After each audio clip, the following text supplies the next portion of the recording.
Bom, pessoal, retomando aqui nossa aula, eu começo trazendo um autor que eu citei uma frase dele no vídeo anterior, né, no início dessas aulas, que é Moacir Gadotti. Moacir Gadotti é um educador brasileiro, né? Ele é ainda professor titular na Faculdade de Educação em São Paulo, né, a USP, e é licenciado em Pedagogia e Filosofia, né? É um pedagogo e ele é um dos grandes estudiosos da obra de Paulo Freire. Bom, ele tem uma publicação muito interessante que é antiga, é de 1988, que é Educação e Poder. É um livro em que ele fala de luta de classe, né? Uma questão, fala da questão política daquele momento lá, né? Em 1988, e que se aplica muito bem à nossa atualidade. Então é uma indicação de leitura que eu deixo para vocês, tá bom? E agora vamos falar de planejamento. É impossível se pensar uma aula sem se fazer um planejamento. É necessário que se organize, se faça uma previsão do que vai se trabalhar dentro de uma sala de aula.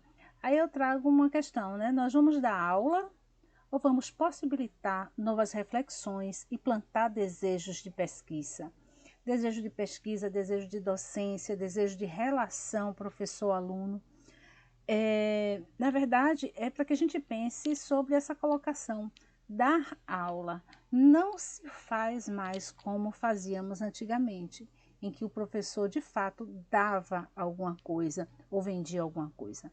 O professor levava o seu saber pronto e passava para um grupo que nem se comunicava, apenas recebia aquele saber. Então é sobre isso a nossa reflexão, né? É mais do que dar aula o que a gente se propõe enquanto professor da especialização. Nós queremos possibilitar e devemos tentar levar ao aluno o desejo de fazer o outro refletir, né, sobre a docência, sobre a pesquisa, sobre esse outro que está ali na frente, que é o aluno, e em quem a gente gostaria de provocar pequenas revoluções, fazer com que esses sujeitos pensem de forma crítica tanto a educação quanto a própria profissão, o seu próprio fazer. Bom, para falar de planejamento, né, nós planejamos sempre, sempre. Nós planejamos tudo de um modo geral. Se nós vamos viajar, nós organizamos a nossa viagem, nós pensamos nisso de uma forma prévia. Isso é planejar. Nós planejamos o que nós vamos fazer amanhã para o almoço, que roupa nós vamos vestir amanhã para ir trabalhar. Então, planejamento faz parte da vida do sujeito, é algo natural. Mas planejar para dar aula tem uma outra característica, né? Fazer um plano de curso ou um plano de aula é diferente de planejar a viagem que a gente vai fazer em alguns aspectos. Certo que as minhas viagens, por exemplo, eu coloco tudo no papel, o que eu vou vestir, o que eu vou comprar, para onde eu vou. É certo que muitas vezes algumas coisas saem do planejado. Isso é super natural, né? Nem tudo acontece exatamente como a gente organiza. Mas para uma aula, a gente precisa também fazer um planejamento bem redondinho, bem fechadinho, para que as coisas aconteçam o máximo possível dentro desse planejamento. É por isso eu trouxe para vocês um modelo de plano de curso e um modelo de plano de aula. Vou mostrar aqui agora para vocês. Esse é o modelo de plano de aula que eu trago para vocês. A faculdade ela pode passar para vocês um formulário para que vocês preencham, ou vocês podem criar, né? Mas tem que ter essencialmente esses dados, né? Então, inclusive, para quem pretende fazer algum concurso para dar aula em alguma instituição particular ou pública, vai ser solicitado um plano de curso e um plano de aula, provavelmente, e esse é o modelo adequado. Lá deve constar o nome da faculdade, o nome do curso, né, a que você se propõe da aula, a turma, se você souber qual é, o município em que vai ocorrer o curso, o nome do componente curricular ou disciplina ou matéria, a gente prefere chamar de componente curricular, o nome do professor, do candidato a professor, a carga horária da disciplina, isso vai ser disponibilizado para você, e a data. No plano de curso entra uma ementa. O que é ementa? A ementa justifica aquele componente curricular para aquele curso e descreve o componente de alguma forma. Diz o que é, como é, para quê. Bom, em seguida a gente tem o outro item, que é o objetivo geral. Eu preciso dizer qual é a proposta daquele componente curricular. Por exemplo, a metodologia do ensino superior. O que é que o curso pretende com esse componente curricular? É preparar o aluno para futuramente dominar as técnicas da docência. Enfim, você vai buscar e construir isso direitinho. E os objetivos específicos? Os objetivos específicos são objetivos menores que contribuem para que se atinja o objetivo geral. E, em seguida, os procedimentos metodológicos. Como é que você vai dar essa aula? O que é que você pretende fazer? Vai trabalhar com a sala de que forma? Eu penso em trabalhar com a turma em pequenos grupos. E qual é a metodologia que eu vou utilizar?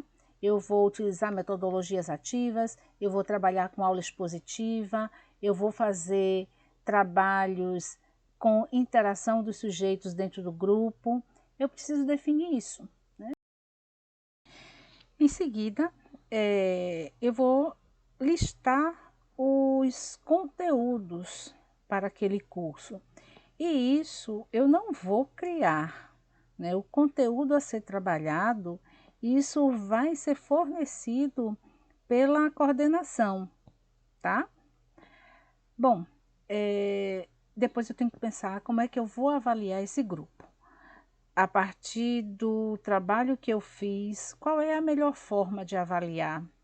É com aplicação de provas? Ou seria melhor escutar esses alunos, compreender o entendimento que eles tiveram a partir de apresentações como seminários, comunicação oral? Eu preciso definir qual é o tipo de avaliação. E listar as referências que eu utilizei para fazer esse plano de curso.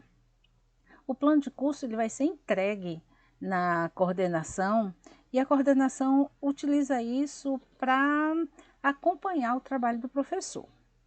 Bom, agora eu vou mostrar para vocês um plano de aula, que é o plano mais específico, é aquele que você faz semanalmente para programar o que você vai fazer dia a dia com o grupo de alunos. Bom, o plano de aula, como vocês estão vendo aí, tem semelhança com o plano de curso na sua estrutura. Você vai organizar isso colocando o cabeçalho, né, os itens que eu falei, que a gente coloca lá no outro também, do plano de curso, e vai definir, antes de tudo, qual é o tema da sua aula. O que é que vai ser trabalhado nessa aula? Então, definido o tema, né, que vai estar ali dentro de um programa que você recebe, a gente não vai decidir o que é que a gente quer trabalhar com esse aluno, a gente vai trabalhar o que está definido num projeto. Então, definido esse tema da aula de hoje, da aula do dia, você vai esclarecer qual é o objetivo principal dessa aula. O que é que você quer com essa aula? Digamos que a aula seja sobre planejamento. Então, tema planejamento. E qual seria o objetivo? Então, o objetivo de uma aula de planejamento pode ser levar os alunos a compreenderem que para toda atividade acadêmica é necessário um planejamento com objetivos claros e definidos. Pronto, esse pode ser o objetivo geral. Aí, os objetivos específicos, como eu disse antes, são 2 objetivos menores que ajudem você a alcançar esse objetivo principal, esse objetivo geral, o objetivo maior. Então, 2 objetivos específicos para essa aula de planejamento, cujo objetivo geral é fazer com que o sujeito compreenda a necessidade de planejar. Então, o objetivo específico, primeiro, poderia ser pensar junto com os alunos propostas para uma aula. Você já está pensando aí alguma coisa que vai ajudar você a criar ou a elaborar o seu planejamento. Daí por diante, você pode ter 1, 2, 3, 4, 5 objetivos específicos sem problema. Aí vamos pensar agora nos procedimentos, no fazer. Como é que será essa nossa aula? Qual é a metodologia? Daí eu sugiro que a gente pense sempre, e eu já disse isso, em pelo menos um segundo plano, para o caso de intercorrências que nos impossibilite de dar conta do primeiro plano, que poderia ser, por exemplo, utilizar trabalho em grupo a partir de explanação com auxílio do recurso kit multimídia. Então, vai que de repente falta luz, vai que de repente o material lhe impede de trabalhar, você tem que ter um segundo plano, né? O que não pode, como eu já disse, é de repente a gente pensar em desistir porque não deu certo o primeiro planejamento. Bom, e recursos? Que são recursos? Quais são os recursos que eu posso utilizar na sala de aula? Recurso básico que a gente usa há milênios é algo para escrever, né? E um espaço onde se possa escrever. No caso, uma lousa e o pincel de quadro, quadro negro e o giz branco, o Datashow Kit Multimídia, que a gente inclui aí tudo, Datashow, a máquina, né, o computador, o que for, para dar suporte. Será que eu vou precisar fazer um trabalho em que todos coloquem suas ideias? Então eu posso colocar aqui como material também papel metro, uma folha de papel metro, lápis coloridos, enfim. A partir do que eu planejo, né, de como eu pretendo que essa aula seja, eu vou poder listar os recursos que eu vou utilizar para a aula. E a avaliação? A avaliação ela vai depender sempre do tipo de aula que a gente fez. Eu não posso pensar em aplicar prova sempre quando de repente a minha aula ela é inovadora, a minha aula ela possibilita a todos falarem, discursarem, colocarem suas ideias oralmente. Então eu preciso cobrar, né? Porque a avaliação é mais ou menos uma cobrança que a gente faz daquilo que a gente trabalhou, quando na verdade deveria ser um momento de revisão do que foi feito, né? Mas enfim, eu preciso deixar bem definido, bem claro como vai ser a minha avaliação. E preciso também listar todo o material bibliográfico que eu utilizei para fazer a minha aula, tá? São referências que a gente precisa sempre dar, sempre mostrar de onde a gente buscou inspiração para aquela escrita, para aquele material ali, ok? Então agora vamos pensar em uma coisa simples, básica, mas que é muito comum dentre os grupos, né? Falar em público, expressar algo que se pensa em público, ou mesmo apresentar um trabalho metodológico, sistemático, planejado para um grupo. E isso é da aula, né? Então eu costumo perguntar nos grupos com os quais eu trabalho, né? Quem aqui tem medo de falar em público? E geralmente de forma tímida, sempre tem alguém ou algumas pessoas que levantam a mão, né?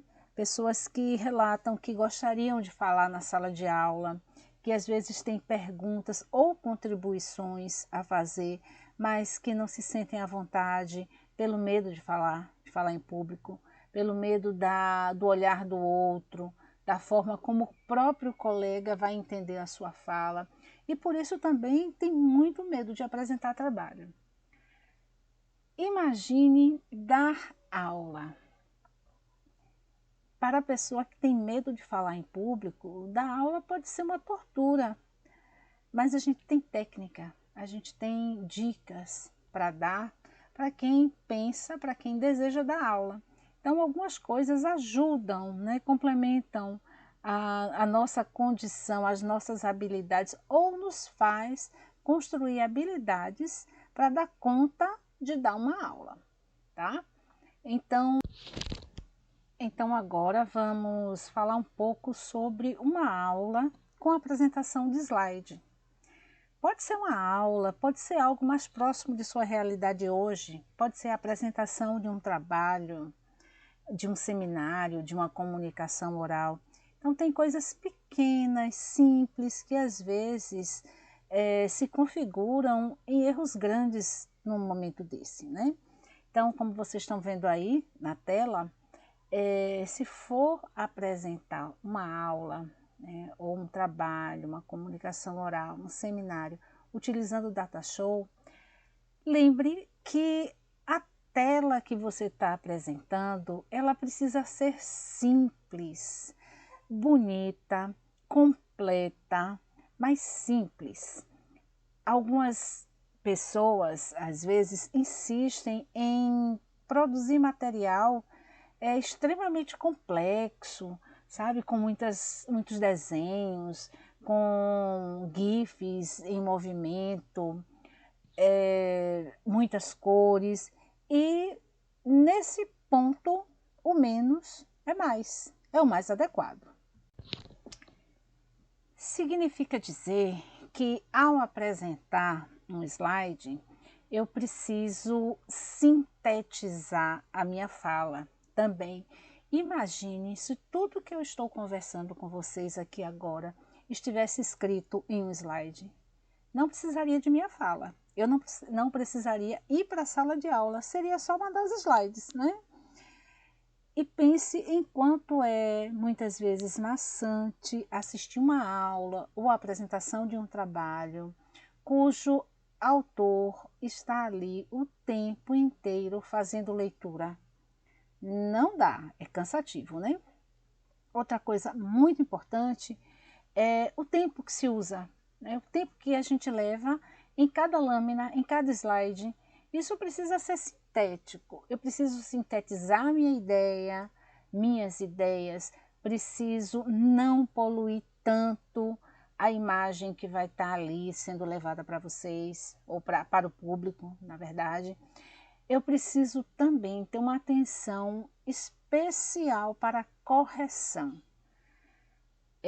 Do lugar de professor ou de apresentador de uma comunicação oral, de uma temática, ou na apresentação de um seminário, você não pode se permitir mostrar erros. Está escrito, pede para alguém fazer uma revisão antes, mas não mostra trabalho sem revisão. Gente, nós já estamos com quase 20 minutos. A minha máquina não suporta vídeos muito longos, então eu vou interromper aqui e vou dar continuidade em um outro, ok? Vou reiniciar lá com essa mesma lâmina para marcar a continuação. Até lá, um abraço.